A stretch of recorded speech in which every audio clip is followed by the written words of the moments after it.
여러분, 안녕하세요. 오늘 이 시간에는 조금은 조심스럽지만 꼭 함께 나누고 싶은 이야기를 드리려고 합니다. 혹시 요즘 들어 내가 왜 이렇게 깜빡하지? 하고 스스로 놀란 적 있으신가요? 냉장고 문을 열어놓고는 내가 뭘 꺼내려 했더라? 하며 멍하니 서 있거나 TV 리모컨을 찾느라 온 거실을 뒤지다가 결국 냉장고 안에서 발견하신 적 한 번쯤 있으시죠?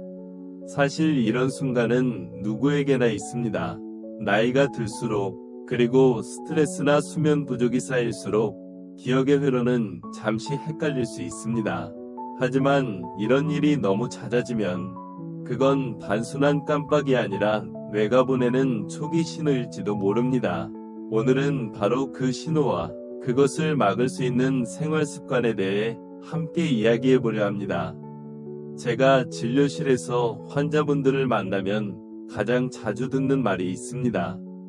선생님, 나이 들면 다 이런 거 아닌가요? 그럴 때마다 저는 미소 지으며 이렇게 답합니다. 맞아요. 누구나 나이를 먹습니다. 하지만 기억력은 돌보는 사람에게만 오래 머무릅니다. 기억력 감퇴는 어느 날 갑자기 찾아오지 않습니다. 아주 작은 습관, 아주 미세한 변화 속에서 서서히 모습을 드러냅니다. 마치 봄날의 얼음이 녹듯 소리 없이 찾아오지요. 그래서 오늘은 그 미묘한 징후를 우리가 스스로 알아차릴 수 있도록 도와드리려 합니다. 그리고 무엇보다 중요한 건 그 신호를 두려워하지 않고 관리하는 방법을 아는 것입니다. 첫 번째 신호는 이야기의 흐름을 놓치는 순간입니다. 예를 들어 친구와 통화 중에 아까 뭐라고 했지? 하고 되묻는 일이 잦아졌다면, 혹은 드라마를 보다가 인물 관계가 자꾸 헷갈린다면 이는 단순한 주의력 부족이 아닐 수도 있습니다. 이건 뇌의 작업 기억, 워킹 메모리, 이 잠시 흔들리고 있다는 뜻입니다. 즉, 듣고, 이해하고, 기억하는 과정을 동시에 처리하는 능력이 조금 느려진 것이지요. 하지만 걱정하지 마세요. 이런 초기 변화는 충분히 회복이 가능합니다. 제가 늘 말씀드리는 방법 중 하나가 바로 소리내어 따라하기입니다. 예를 들어 뉴스를 보거나 책을 읽을 때 마음속으로만 이해하지 말고 짧게라도 소리를 내서 반복해보세요. 아, 오늘은 비가 온다고 했지. 이 약은 하루 2번 먹어야 해. 이렇게 입으로 내뱉는 순간 귀로 다시 들어오고 뇌의 다른 부위가 동시에 작동합니다. 이것이 바로 기억의 근육을 단련하는 작은 운동이 됩니다. 또한 사람과의 대화가 기억을 붙잡는데 큰 도움이 됩니다. 혼자서 TV만 보는 시간보다 누군가와 함께 이야기를 나누는 시간이 뇌를 훨씬 활발하게 자극합니다. 저는 환자분들께 하루에 한 번은 꼭 사람 얼굴을 보고 이야기하세요. 라고 말씀드립니다. 시장에 나가 이웃과 인사만 나눠도 좋습니다. 짧은 대화 한 줄이 뇌에는 새로운 길을 만들어주거든요. 두 번째 신호는 익숙한 일을 갑자기 낯설게 느낄 때입니다. 예전엔 매일 하던 요리를 하다가 갑자기 순서를 헷갈리거나 늘 가던 길에서 방향 감각을 잃는 경우가 여기에 해당합니다. 이럴 땐 많은 분이 깜짝 놀라며 이상하다, 내가 왜 이러지? 하고 걱정하십니다. 하지만 이 또한 너무 두려워하실 필요는 없습니다. 우리의 뇌는 사용하는 회로에 따라 활발해지거나 약해지기 때문입니다. 즉, 예전보다 같은 일을 반복하는 시간이 줄어들면 그 회로가 조금씩 약해질 뿐이지요. 그래서 가장 좋은 예방법은 별표, 조금 다른 방식으로 해보기, 별표입니다. 매일 하던 요리를 할 때 재료 순서를 바꿔본다든지, 평소 오른손잡이라면 왼손으로 컵을 들어본다든지, 자주 가던 산책길 대신 다른 길을 걸어보는 것도 좋습니다.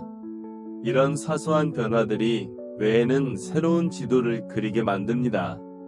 그리고 기억력 감퇴의 초기 단계에서는 감정의 자극이 매우 중요합니다. 감정은 기억을 붙잡는 가장 강력한 끈이기 때문이지요. 예를 들어 아침마다 들꽃 하나를 보며 오늘은 이 꽃이 어제보다 더 폈네 하고 느끼는 감정. 그게 바로 뇌를 깨우는 자극입니다. 저는 이걸 감정의 메모장이라고 부릅니다. 아무리 작은 감정이라도 느끼고 기록하는 습관이 기억을 선명하게 합니다. 한 번은 70대 후반의 어르신이 제게 이런 말씀을 하셨어요. 선생님, 저는 요즘 매일 일기를 씁니다. 근데요, 무슨 일기를 쓰는지 아세요? 오늘 웃은 횟수를 적어요. 저는 그분의 말에 깊이 감동했습니다. 웃음은 뇌의 산소를 늘려주고 엔도르핀을 분비하게 해 기억력 유지에 큰 도움이 됩니다. 그래서 그분은 기억력뿐 아니라 표정까지 점점 밝아졌습니다. 지금까지 이야기한 두 가지, 즉 이야기의 맥락을 놓치는 순간과 익숙한 일을 낯설게 느끼는 순간은 모두 뇌가 보내는 아주 초기에 그러나 귀중한 신호입니다. 이 신호를 무시하지 말고 오히려 내 뇌가 지금 나에게 말하고 있구나 하고 받아들이면 됩니다. 그때부터가 진짜 예방의 시작입니다. 그리고 꼭 기억하셨으면 합니다. 기억력은 나이를 기준으로 약해지는 것이 아니라 쓰는 방식에 따라 달라집니다. 몸의 근육처럼 뇌도 움직여야 건강을 유지합니다. 하루 10분이라도 새로운 말, 새로운 노래, 새로운 얼굴을 만나는 시간, 그것이 여러분의 뇌에게 젊음을 선물합니다. 자, 오늘은 여기까지 이야기 나누겠습니다. 다음 시간에는 우리가 자주 놓치지만 아주 중요한 또 다른 신호와 그에 맞는 구체적인 예방책을 천천히 이어서 나누어 보겠습니다. 기억력은 여러분의 인생 이야기 그 자체이니까요. 그 이야기가 오래도록 따뜻하게 이어지기를 진심으로 바랍니다. 여러분, 다시 만나 뵙게 되어 반갑습니다. 지난 시간에 우리는 기억력 감퇴의 아주 초기 신호 두 가지, 이야기를 놓치는 순간, 그리고 익숙한 일을 낯설게 느끼는 순간에 대해 나누었습니다. 그 두 가지를 떠올려 보셨나요? 혹시 일상 속에서 이게 그 말이구나 하고 느끼신 순간이 있었을지도 모르겠습니다. 오늘은 그 다음 이야기를 함께 이어가 볼까요? 세 번째 신호는 감정의 변화입니다. 많은 분들이 기억력 이야기만 하면 머리 위 문제라고 생각하십니다. 그런데 실제로는 마음이 기억의 문을 여닫습니다. 감정의 변화는 단순히 기분의 기복이 아니라 뇌가 보내는 중요한 메시지입니다. 예를 들어 예전에는 친구의 전화 한 통에도 웃으며 반갑게 받았는데 요즘은 귀찮거나 나중에 해야지 하며 미루게 된다면, 혹은 예전엔 즐겁던 일이 이제는 시들하게 느껴진다면 그건 뇌의 감정 회로가 조금 지쳐있다는 뜻입니다. 이 회로가 약해지면 새로운 정보가 들어와도 뇌가 이건 중요하지 않아 라고 판단하고 저장하지 않게 됩니다. 결국 기억력 저하로 이어지는 것이죠. 저는 이럴 때 환자분들께 작은 기쁨 노트를 권합니다. 그날 하루 중 마음이 살짝이라도 움직인 순간을 적는 겁니다. 예를 들어 오늘 동네 카페에서 커피 향이 참 좋았다. 시장 상인이 웃으며 인사해 주었다. 이처럼 사소한 일이라도 좋았다는 감정을 글로 적는 순간 뇌는 그 감정을 다시 불러오며 활력을 되찾습니다. 이건 단순한 심리치료가 아닙니다. 감정과 기억은 같은 길을 따라 흐르기 때문이지요. 그리고 이런 감정 자극을 돕는 가장 쉬운 방법은 음악입니다. 여러분도 아마 경험하셨을 겁니다. 오래전 노래 한 소절이 잊고 있던 추억을 불쑥 꺼내는 순간 말이지요. 음악은 뇌의 해마라는 부분을 직접 자극합니다. 특히 젊은 시절 자주 들었던 음악을 다시 듣는 건 아주 강력한 기억 훈련이 됩니다. 그래서 저는 늘 말씀드립니다. 음악은 뇌의 비타민입니다. 하루 한 곡 꼭 들어보세요. 그리고 가능하다면 따라 부르세요. 입술이 움직이고 호흡이 길어지면서 뇌의 산소가 늘어납니다. 그 순간 뇌는 내가 아직 살아있구나 하고 다시 깨어납니다. 네 번째 신호는 집중력의 저하와 판단력의 흔들림입니다. 이건 조금 더 눈에 띄지만 동시에 가장 놓치기 쉬운 변화이기도 합니다. 예를 들어 신문을 읽을 때 한 문단을 끝내기도 전에 눈이 피로해지고 내용을 반복해서 읽게 되는 경우가 있습니다. 혹은 누군가의 말을 듣다가 중간에 생각이 딴 데로 새버리거나 동시에 여러 일을 하려다가 결국 아무것도 마무리하지 못하는 일도 있지요. 이건 단순히 피곤해서 그래요 하고 넘길 문제가 아닙니다. 뇌의 전두엽, 즉 집중과 판단을 담당하는 영역이 살짝 약해지고 있다는 뜻입니다. 그렇다면 어떻게 해야 할까요? 저는 환자분들께 이렇게 말씀드립니다. 뇌에게도 휴식과 훈련의 리듬이 필요합니다. 하루 종일 TV를 보거나 스마트폰 화면을 계속 바라보면 뇌는 쉴 틈 없이 피곤한 상태에 가됩니다. 그래서 오히려 정보의 흐름을 정리하지 못하고 기억도 흩어지지요. 이럴 땐 짧은 집중과 짧은 휴식을 번갈아 가며 사용하는 것이 좋습니다. 예를 들어 20분 동안 독서나 퍼즐을 하셨다면 그 다음 5분은 창문을 열고 하늘을 바라보세요. 깊게 숨을 들이마시고 천천히 내쉬는 것만으로도 뇌의 전두엽은 회복합니다. 또한 하루 한 번 계획 세우기는 아주 좋은 뇌 훈련입니다.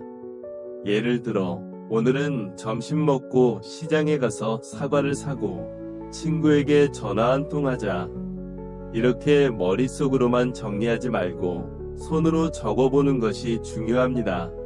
손을 움직이는 동안 뇌의 운동 영역과 기억 영역이 동시에 작동하면서 집중의 회로가 강화됩니다. 제가 진료했던 80대 환자 한 분은 매일 아침 작은 수첩에 그날 할 일을 세 줄로 적으셨습니다. 오늘 점심은 된장찌개, 오후에 친구에게 안부 전화, 저녁에 라디오 듣기. 단 세 줄이지만 그분은 늘 생기 있고 안정된 표정을 유지하셨습니다. 그분께서 하신 말씀이 아직도 기억납니다. 선생님, 이건 제 뇌에게 보내는 편지예요. 오늘도 나 살아있지? 그 말을 들으며 저도 미소 지었습니다. 그렇습니다. 계획을 세운다는 건 단순히 일을 정리하는 게 아니라 살아있음을 확인하는 과정입니다. 여기서 한 가지 더 짚고 넘어가고 싶은 게 있습니다.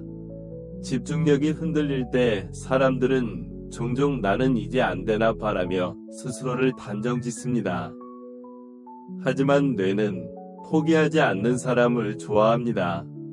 뇌의 신경세포는 죽는 대신 새로운 연결을 만들어내는 능력이 있습니다. 이걸 우리는 별표 신경가소성, 뉴로플라스티시티, 별표이라고 부르지요. 어렵게 들리지만 뜻은 간단합니다. 뇌는 언제나 새로워질 수 있다. 저는 이런 말을 자주 합니다. 기억력은 나이의 문제가 아니라 호기심의 문제입니다. 무언가에 흥미를 느끼는 순간 뇌는 새로운 가지를 뻗습니다. 그러니 새로운 취미를 하나 만들어 보세요. 그게 그림이든 노래든 글쓰기든 상관없습니다. 손끝이 움직이고 눈이 반응하고 마음이 즐거워지는 그 순간 뇌는 다시 젊어집니다. 여러분, 지금까지 세 번째와 네 번째 신호를 함께 살펴봤습니다. 감정이 무뎌지고 집중력이 흐려지는 것은 결코 부끄러운 일이 아닙니다. 그건 뇌가 이제 나를 조금만 더 돌봐줘요 하고 보내는 다정한 요청일 뿐입니다. 그리고 그 요청에 귀 기울이면 뇌는 반드시 응답합니다. 기억력 감퇴를 막는 비밀은 거창한 약이나 기술이 아닙니다. 하루하루의 작고 꾸준한 습관 속에 있습니다. 아침에 일어나 하늘을 한번 보고, 짧은 노래를 따라 부르고, 계획을 세우고, 작은 감정 하나를 기록하는 것. 그 모든 것이 뇌에게는 선물입니다. 다음 시간에는 마지막으로 별표 5번째 신호와 진짜 기억력 유지의 핵심 비결을 함께 이야기하려 합니다. 그건 아마 여러분의 마음속에 가장 깊은 울림을 줄지도 모릅니다. 끝까지 함께 걸어가요. 여러분, 다시 만나서 반갑습니다. 이제 우리는 마지막 이야기에 다다랐습니다. 혹시 지난 시간 이후로 자신의 하루를 조금 더 유심히 바라보셨나요? 감정을 느끼고, 계획을 세우고, 짧게라도 노래를 따라 부르셨나요? 그렇다면 여러분은 이미 뇌를 단련하는 가장 중요한 첫걸음을 떼신 겁니다. 오늘은 그 마지막 5번째 신호를 이야기하려 합니다. 그리고 이 신호를 이해하면 여러분은 기억력 관리라는 어려운 단어를 훨씬 따뜻하게 느끼게 될 거예요. 5번째 신호는 바로 별표. 사람의 이름과 얼굴이 자꾸 헷갈리는 순간 별표입니다. 예전엔 한 번 본 사람도 금세 기억했는데 요즘은 저 사람이 누구였더라? 하고 마음속에서 자꾸 맴돌지요. 심지어는 오랜 친구의 이름이 순간 떠오르지 않아 머쓱하게 웃은 적도 있을 겁니다. 많은 분들이 이런 상황에서 스스로를 나무라십니다. 내가 이제 정말 나이 들었구나. 하지만 그건 잘못된 생각입니다. 이 현상은 단순한 노화가 아니라 뇌의 연결고리가 잠시 느슨해졌다는 신호일 뿐입니다. 이름과 얼굴을 연결하는 기억은 뇌의 여러 부위가 동시에 작동해야 합니다. 시각 기억, 언어 기억, 감정 기억이 한꺼번에 움직이는 복잡한 과정이죠.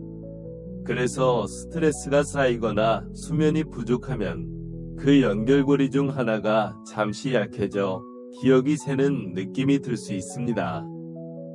그럴 땐 자책하지 마세요. 대신 이렇게 하시면 됩니다. 첫째, 이름을 들었을 때 반드시 감정을 함께 연결하세요. 예를 들어 김영수 씨를 처음 만났다면 김영수, 웃음이 밝은 분하고 속으로 짧게 메모하듯 연결하는 겁니다. 감정이 들어간 기억은 단순한 이름보다 훨씬 오래갑니다. 우리 뇌는 감정이 실린 정보를 중요하게 여깁니다. 둘째, 만나는 사람과의 관계를 그림으로 떠올려 보세요. 이 사람은 교회에서 봤지. 이분은 시장 사과가게 사장님이야. 이렇게 구체적인 장면을 떠올리면 뇌는 그 이미지를 다시 불러오며 기억을 강화합니다. 셋째, 수면입니다. 이건 아무리 강조해도 지나치지 않습니다. 기억은 잠을 자는 동안 정리됩니다. 낮 동안의 정보가 밤사이 천천히 정리되고 필요 없는 건 버려지고 중요한 건 오래 저장됩니다. 그래서 잠을 잘 자는 것이 곧 기억을 지키는 것입니다. 잠들기 전 TV나 스마트폰 대신 조용한 음악을 듣거나 따뜻한 차 한 잔을 마셔보세요. 그 짧은 여유가 뇌에게는 최고의 회복 시간이 됩니다. 이제 우리가 5가지 신호를 모두 살펴봤습니다. 다시 정리하지는 않겠습니다. 왜냐하면 기억은 되새김보다 느낌으로 남는 것이 더 오래가기 때문입니다. 이 5가지 중 하나라도 마음에 남았다면 그것으로 충분합니다. 그게 바로 오늘의 대화가 여러분 안에 기억으로 남았다는 뜻이니까요. 저는 진료실에서 늘 이런 장면을 봅니다. 환자분들이 처음 오실 때는 걱정으로 가득 차 있지만 몇 달 후 다시 오시면 표정이 달라져 있습니다. 선생님, 요즘은 덜 깜빡해요. 대신 매일 친구랑 통화하면서 웃어요. 그 웃음이야말로 제가 본 최고의 약입니다. 웃음은 뇌의 혈류를 늘리고 세로토닌을 분비하게 해 집중력과 기억력을 모두 끌어올립니다. 그 어떤 약보다 효과가 좋지요. 혹시 여러분도 이런 생각을 하실지도 모르겠습니다. 이 나이에 새로 뭘 시작할 수 있을까? 하지만 저는 단언합니다. 언제나 시작할 수 있습니다. 뇌는 나이를 따지지 않습니다. 지금 이 순간 여러분이 호기심을 품는다면 뇌는 그 즉시 새로운 연결을 만듭니다. 그게 60이든 70이든 80이든 상관없습니다. 뇌는 여러분을 기다리고 있었을 뿐입니다. 그래서 오늘 저는 이렇게 말씀드리고 싶습니다. 기억력은 잃는 것이 아니라 돌보는 것입니다. 매일의 대화, 감정의 기록, 작은 계획, 짧은 산책, 그리고 웃음, 그 하나하나가 여러분의 뇌를 지키는 방패가 됩니다. 혹시 지금 이 영상을 보고 계신 분 중에 마음속으로 이런 생각을 하신 분이 있을 겁니다. 나는 벌써 너무 늦었어. 그런 분께 이 말을 꼭 전해드리고 싶습니다. 늦었다고 생각할 때가 가장 빠를 때입니다. 뇌는 여러분이 관심을 주는 순간부터 다시 반응합니다. 하루에 단 5분이라도 새로운 것을 배우고 사람과 이야기하고 자신의 하루를 돌아보는 시간, 그게 여러분의 인생을 더욱 깊고 따뜻하게 만듭니다. 마지막으로 한 가지 당부드리고 싶습니다. 기억력은 단지 정보를 저장하는 능력이 아닙니다. 그건 여러분의 인생 이야기, 사랑, 웃음, 눈물, 모든 경험의 흔적입니다. 그러니 기억을 잃지 않는다는 건 곧 나 자신을 잃지 않는 것입니다. 그걸 지키는 방법은 아주 간단합니다. 하루를 사랑하는 것, 사람을 사랑하는 것, 그리고 자신을 사랑하는 것. 여러분, 지금 이 순간에도 뇌는 여러분의 말을 듣고 감정을 느끼고 있습니다. 그 뇌에게 따뜻한 말을 건네주세요. 오늘도 잘했어. 그 한마디가 약보다 강한 힘을 가집니다. 이제 여러분께 부탁드리고 싶습니다. 이 이야기가 마음에 닿았다면 아래 댓글에 여러분의 하루 이야기를 남겨주세요. 나는 오늘 이런 걸 해봤어요. 그 한 줄이 다른 누군가에게 큰 용기가 될 수 있습니다. 그리고 좋아요와 구독 버튼을 눌러주신다면 저와의 다음 만남이 조금 더 가까워질 것입니다. 기억력은 여러분의 삶의 기록입니다. 그 기록이 오래도록 아름답게 이어지길 바랍니다. 오늘도 내일도 여러분의 하루가 따뜻하길 진심으로 기도합니다. 감사합니다. 건강하고 행복하세요.